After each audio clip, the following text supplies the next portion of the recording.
Welcome to the Brand Telling Podcast, where we go beyond basic branding with powerful stories as told by brand builders, owners, and founders. Now, here are your hosts, Chief Brand Teller Arthur Germain and the Brand Chef Asaf Bachman. Asaf, you know what my least favorite word of all time is? Does it start with E? It's entrepreneur. I can't stand it. Go ahead, preach on. We tell everyone on this podcast that we speak to owners and founders, and I always avoid using the E word. According to the dictionary, an entrepreneur is a person who organizes and operates a business or businesses taking on greater than normal financial risks in order to do so. Greater than normal financial risks? Yeah, that makes them sound different from us. They take chances in their business, same for us. They may fail, it's the same for us. Doesn't sound like they need their own special title. Well, today's guest may have a different take. Welcome to the Brand Telling Podcast. I'm Arthur Germain, and with me is my co-host, Asaf, the Brand Chef Bachman. Thanks, Arthur. Today's guest is Matt Rivera, who says on his LinkedIn that he is a passionate entrepreneur and CEO who thrives on transforming innovative ideas into successful realities. He owns and or operates. You mean he entrepreneurs? Yes, he entrepreneurs several brands, including Advanced Utility Solutions, Zoom and Grumman, The Inspection Boys, and ATAX, and Advanced Aerial Solutions. Matt, thanks for being a good sport, and welcome to the show. Thank you.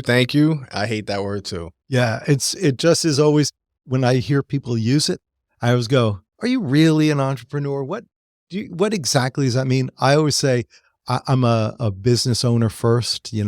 I think when I hear entrepreneur, I think of people like Elon.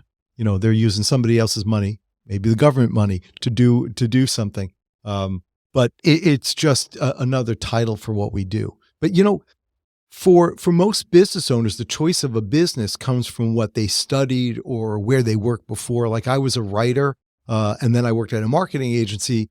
So now I have a branding agency. I love to eat. That's why I'm the brand chef. Yeah. So how did you choose the types of businesses that you've launched? This is going to be a good one. The funny thing is, I just had this conversation earlier about how that word entrepreneur is one of the words I hate. Yeah. And pretty much everything you just said. So going back to your question, how did I choose? I want to say they chose me. Uh-huh. See, in my mind, the word entrepreneur is definitely misinterpreted, because most people are business owners. They're not entrepreneurs. The entrepreneur that I'm talking about it's a different mindset. Right. It's not about the money. It's more about the shiny object syndrome, like the got to keep going. Like for me, I like building. It's about the journey. I like going here. I like going there. I like looking at this. So I started as a home inspection company. I franchised my home inspection company. We became franchisors, and that got me into the industry of business, franchising, meeting other entrepreneurs, business owners. And from there, everything kind of skyrocketed where I had mentors and coaches, and I kind of seen what I liked. And at first I went crazy and got involved in everything. Right. And now I started slowing down and picking things I like or something that I want to build or something that's going to have the outcome I desire. But what forced you to make that change? Time, money, energy, partners. I realized that I had some partners that weren't good partners. I had some partners that were great partners. And then I had some partners that weren't the right partners. And then I realized that how much time and energy do I have? I can't put 100% into everything. Right. So some things I'm involved in as a CEO level person where I'm making decisions and moving the needle. Other things I'm involved as like a manager where I step in and move, I handle different things. And then other things I'm involved in where I go in and I clean the office or something. Right. So it's basically what I'm getting involved in and what's required of me. Is it a money thing or is it a time energy thing? So now are the brands kind of linked or united in any kind of way? They were, and there was a plan. That plan went out the window, and now they're sort of not. I mean, I guess you could. So first we have a building in Smithtown called Main Street Success. That building runs everything out of it. So they're all linked to the building at the current moment. But originally the thought process was, we're going to open up a real estate school. We're going to have a tax business. We're going to have an insurance company. We're going to have a home inspection company. You come in and do your taxes. I see you did good on your money. I push you to the real estate side. I get you to the real estate side. You need insurance. You need a home inspection. We create the cycle. We keep going. We create leads for everybody. That was the original thought process. And the parent company that bought out half of my Inspection Boys franchise, they have 10 other brands under them. And that's where some of the brands came from. So like the Zoom and Grooming is one of the sister brands. ATAX is a sister brand. So the brands I liked or the brands I seen something in, I ended up partnering or buying a piece of the locations or whatever with the franchise. So that's kind of how that all started. The traffic control company, which is Advanced Utility Solutions, is kind of on the left. That's from my previous life as a lineman working for the power company. We've seen some areas that we thought we could help, and we opened up a company doing it that way. So you're familiar with the idea of a branded house or a house of brands. So a branded house is a company where there are sub-brands under it, but everybody knows the main company, like Sony, right? You know, these are Sony cameras. I couldn't tell you what the hell the Sony camera name was, you know, the 0600, I don't know. But it's a Sony camera. That's that branded house. A house of brands is one where you know all the names of the sub-brands, you know all the dish detergents and the soaps, but you know it's Lever or P&G. You know, they're that background. It sounds like the group that you partnered with may be a house of brands. You know, I have no idea what the name of the main company is, and it might even be named after, you know, the owners or something, or the owner's dog. Loyalty Brands. Yeah, okay, so Loyalty Brands, which doesn't say what they are, what they do. It's just the brands are underneath Loyalty Brands. And then you've either franchised or partnered or however you've worked with it. So when you think about all that, do you take a different branding strategy for each of those brands that you're working with, or to promote and to, you know, kind of make that your own? Or are you using, in those cases, are you using what the franchisors are sending you? So in that world, it's all about knowledge for me. Right. So the franchisor have done 90% of the work. Okay. So I jump into it and I learn the franchise's systems, and then, you know, I always try to make it better. But the goal isn't to make it better when you're in the franchise world. The goal is really to follow the system. Right. So, you know, again, since we're all part of the family and they're all emerging brands, they are all looking to get better. So it makes it, we're not a McDonald's where they don't care what I say, you know, but we're all going through the same process together. Marketing, strategy, CRM system, you know, so our goal as a family of brands is to save as much money as possible and, you know, see where we could, you know, upsell. You know, again, so we have a roofing company, CR3. There's a whole bunch of other companies in the brand that eventually, if we become nationwide, we have all these upsells and verticals and things we could all live off of. And, you know, my leads could become your leads. Right. Right now, Cross-selling between cross-selling, them. Yep. exactly. So right now, we're not at that point. We're getting there, but that's really the plan. Okay. So does that work? Is it working that way for all of the different brands? Like Asaf mentioned early on, all the different brands, are they all falling under that? Or are some of those your own right now, your own? Some brand? of them my own. So the traffic control, which we have flaggers on the side of the road, that's kind of over here. It's not really part of anything else, but that is my biggest brand. But it could be, right? It could become one of the other brands, or it could be something you franchise out at some point. At some point, that brand is going to be bigger than everything else. Yeah. We already know that. I mean, the numbers we're doing there and the scalability is ridiculous. So that's kind of over here. We're like a staffing sort of company, logistic company that, you know, in 4 years we have 100 employees. Right. And another 4 years we could have 1,000 employees. Right. And as you say, something like that, where you've got flagmen on the road, that could be here, that could be Massachusetts, that could everywhere. be And California. we're already New York wide. Right. We're bidding on Connecticut, Pennsylvania, and Jersey. So, you know, again, with that, it'll probably be here, but it'll be like you said, we'll have other things under it, not just flag. Right. Right. That's interesting to me, where you're becoming the franchisor, maybe learning from, loyalty brands and the I'm others taking that you work everything. with. I'm absorbing everything. They're basically mentoring me here, and I'm using it here. So you're like and a- that's kind of how I started this company. Almost very like a cool. brand sponge. I was going to say he's SpongeBob Rivera here. He's got all of these things that he's pulling in and putting out. When you look at that, what's really the most important thing to you among all these different brands that you've chosen and selected? Because you've obviously looked at a lot of different models. You've looked at things. What, kind of lines up for you as like, hey, this is something I know I can do and I can kind of get behind to hire people? I mean, franchise world is all systems and processes. Right. Is it just a vision in their head, or have they put any systems and processes in place? And then it's who's the leadership, who's going to be doing it. For me, again, I'm in 10 different brands, but I'm always looking at like, who's the right person I could have to run that brand. Sure. So I look at a brand, I make sure they have the systems and processes that we could follow, and then I'm looking to see who I could put into that. So I just bought another franchise that's going to open up next year. In the back of my mind, before I bought the franchise, I already had the person that I planned on running it. Perfect. So he already worked for me. I was going to say, does he know this? He knows now. He didn't know then. I mean, it wasn't, I would have improvised, right. But my first process was like, that would be perfect for him. The role would be, it's kind of what he does already, and he could get to that next level. I was going to ask, is that something that you would ever do, where you would buy the franchise and then look for someone to be in leadership? I've done that before. But would you prefer to have the person in first? It's 50-50. Again, it depends, the entrepreneur brain. We get excited. We do things off the cuff and we don't think. So would I buy it without thinking? Of course. But I would like to say now I try to strategize a little bit more. At least if I don't have the person, have the vision of what that person needs to do. Is it an outgoing person? Is it a, engineer type person?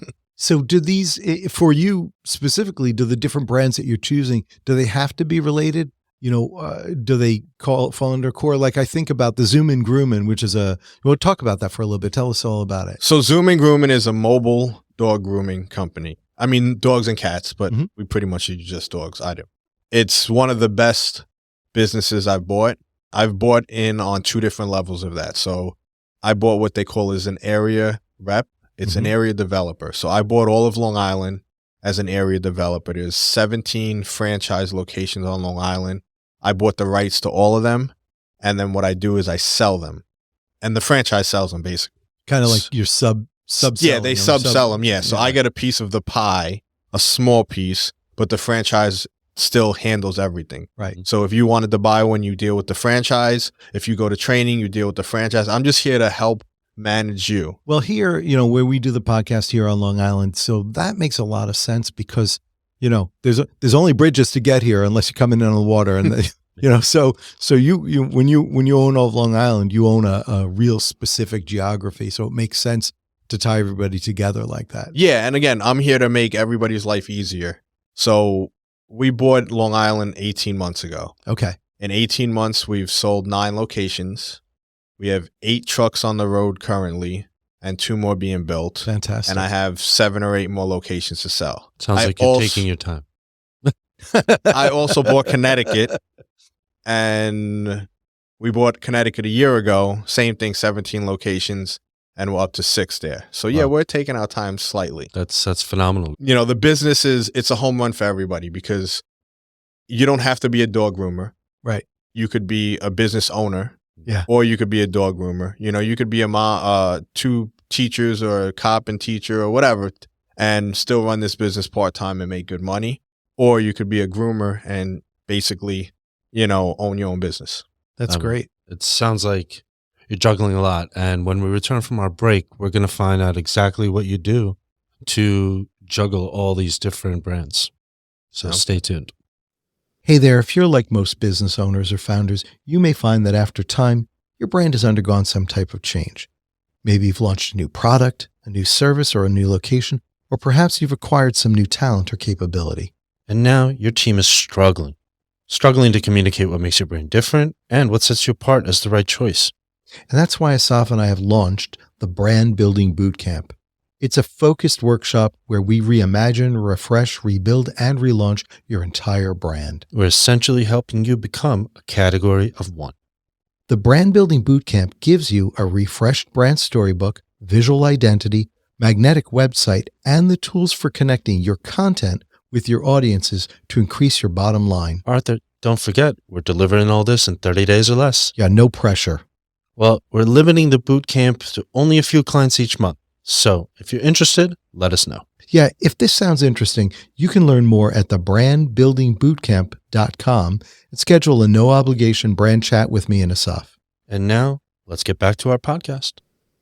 And we're back. Thank you very much for joining us today on the Brand Telling Podcast. We have Matt Rivera of 18,000 different brands, but specifically, we're going to be talking about how Matt juggles all the different brands. So Matt, can you tell me, do you have a specific shirt or jacket that has a pocket for each business card? I don't carry business cards. So no. No, but all jokes aside, how do you manage all these different brands in your head while trying to then, from what we've talked about, constantly think of the future as well? I mean, that's, I guess, my special sauce. Like, that's what I'm good at. What I do is I'm always learning. If you know me, I'm at different learning events. I sign up for anything that involves some type of education, and I'm just there to absorb it. I'm very good at understanding a lot of things, so I could jump in and jump out. Like, we could come in here, have a conversation about dog grooming or inspections, and I understand it enough to have a great conversation with you. But as soon as I leave, I also have the ability to not think about it again. Yeah. So I could jump in and jump out. That's funny. We were joking earlier about SpongeBob. It's like that episode where it's SpongeBob and all he has in his head is fine dining. Can't even remember his own name. That kind of single-minded focus on a thing. It's important. When you're jumping around. Earlier, we were talking about like how you make the choices. Are there like certain criteria that you have for the kinds of franchises that you'll select? Last year, I basically hit a stop button, and I realized it probably happened about 2 years ago, but last year was when I realized I'm getting involved in way too much. Mm-hmm. And I made a whole checklist now of questions that's on my phone. And before I get involved in anything, whether it's me investing money, time, I pull up the checklist and I go through it and I make sure what I'm doing actually works. So again, for me, it's, can I change lives? Can I give somebody else the opportunity? It's not about me making more money. It's about, what is creating. Right. We had our Christmas party the other day I was talking about, and it was amazing that I had people that started with us 5 years ago and we didn't even know this company was going to be there a year later. And now they're coming up to saying, hey, this has been the best company I've worked for 5 years. And I'm thinking like, well, you're going to be here for another 30 because we're not stopping now. Right. So I do have criteria now, and it's more of what do I think people are going to buy into? I don't really, in my mind right now, I don't see myself creating something that's outside the box, just making something better.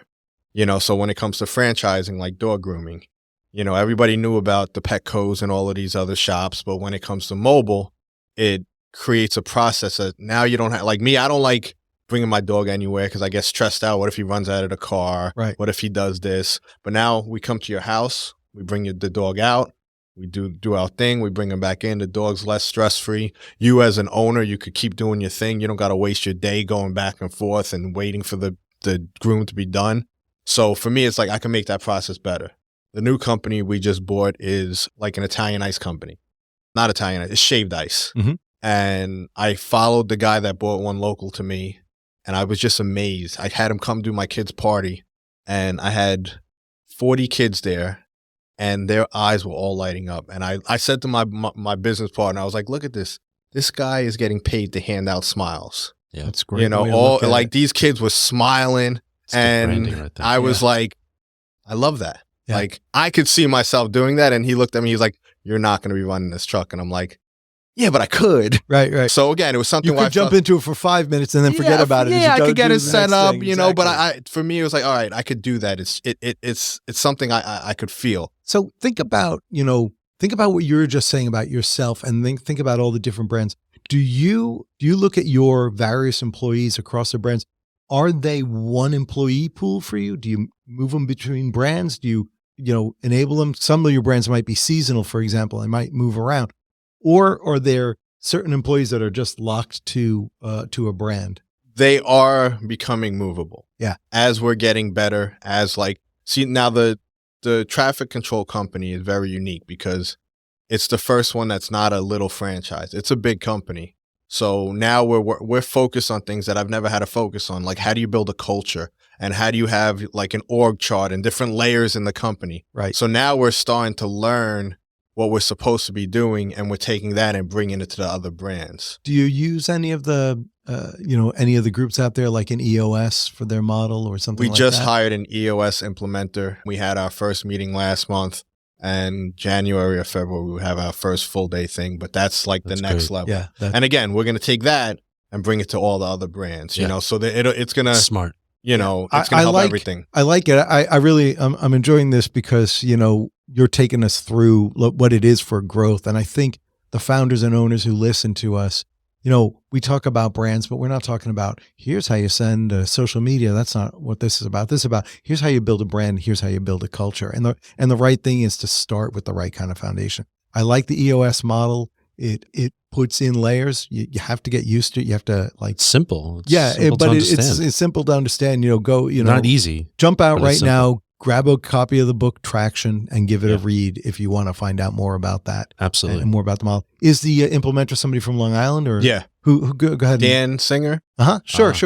Fellow We- Hoogie. Yeah. Yes. We know Dan Singer. That's great. Shout out to Dan. Yep. For doing a good job there. So when you're doing that, it's almost like you're becoming your own little kind of mini PEO. You have all these people, all these employees, and you shift them around. Everybody remains employed, but just you can move them to a place where there's a good opportunity for them, something to do.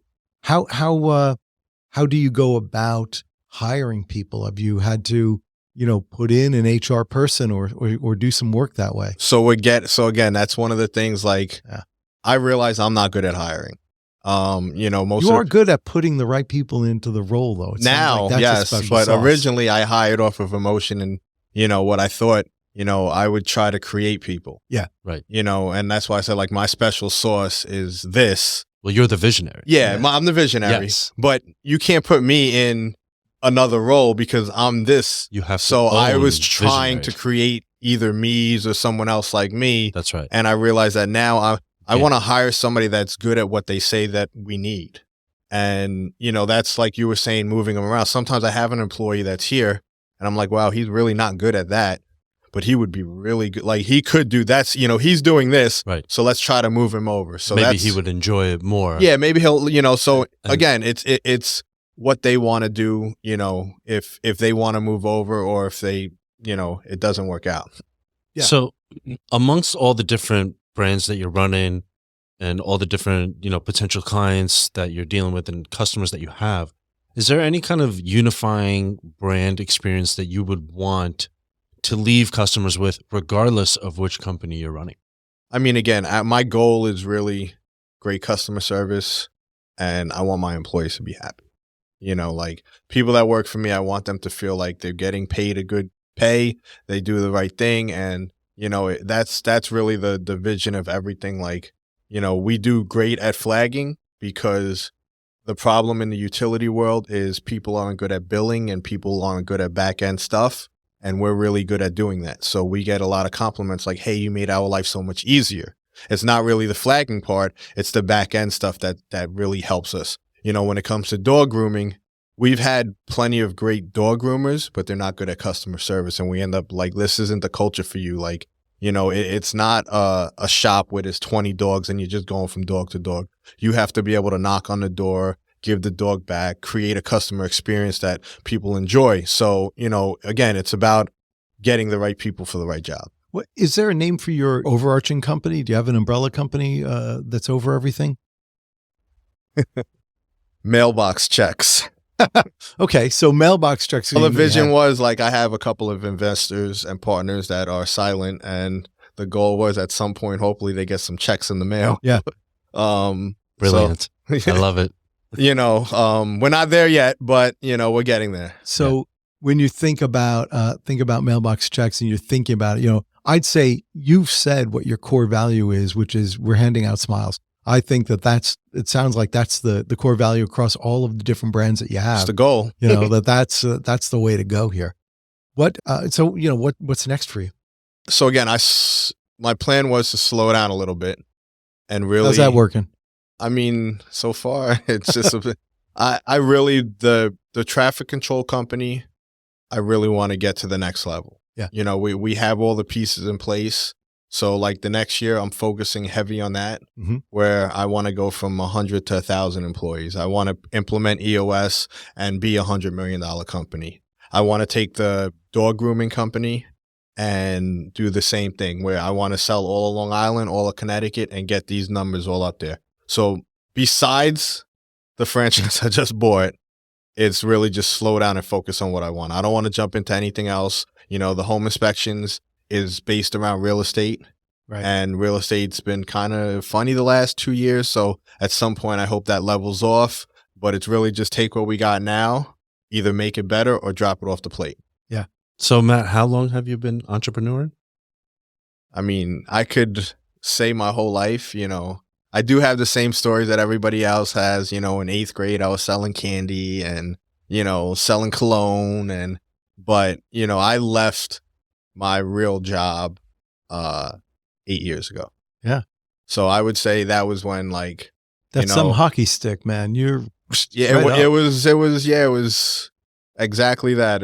8 years ago, it was 2 years down, and then it's been straight up since then. That's fantastic. That's amazing. So in all that time, you must have had some kind of spicy story that you can give our audience. Spicy.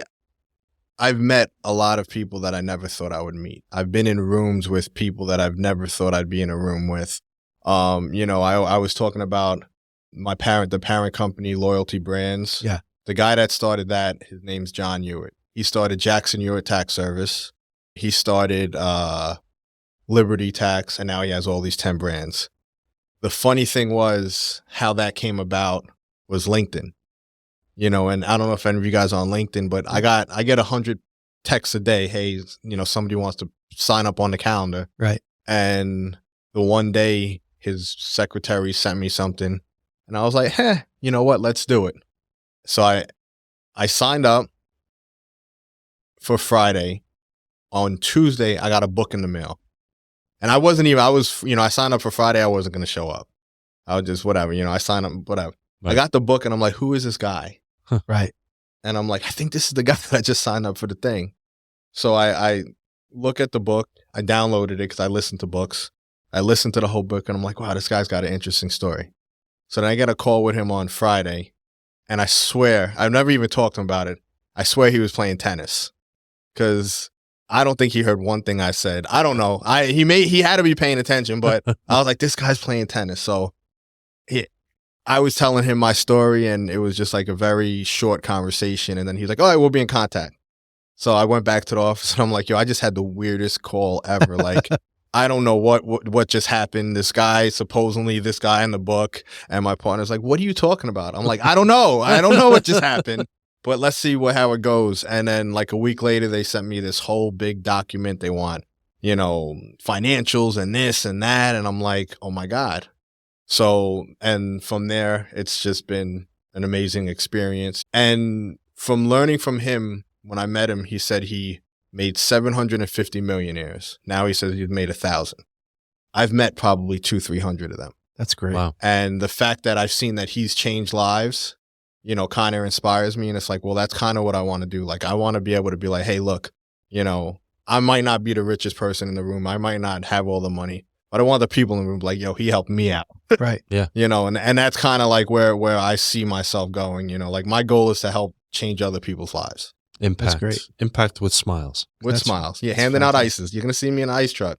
Matt, thank you so much for joining us here on the Brand Telling Podcast. Why don't you tell everybody how to get in contact with you so that you can be on the tennis courts and ignoring them when they when they He get wasn't you. ignoring me, but he's going to kill me when he hears this. I mean, I'm on LinkedIn. I'm on Facebook, Matt Rivera, Main Street Success, Zoom and Grooming. Any one of those sites, you could get a hold of me. Any one of our brands, Advanced Utility Solutions, the Inspection Boys.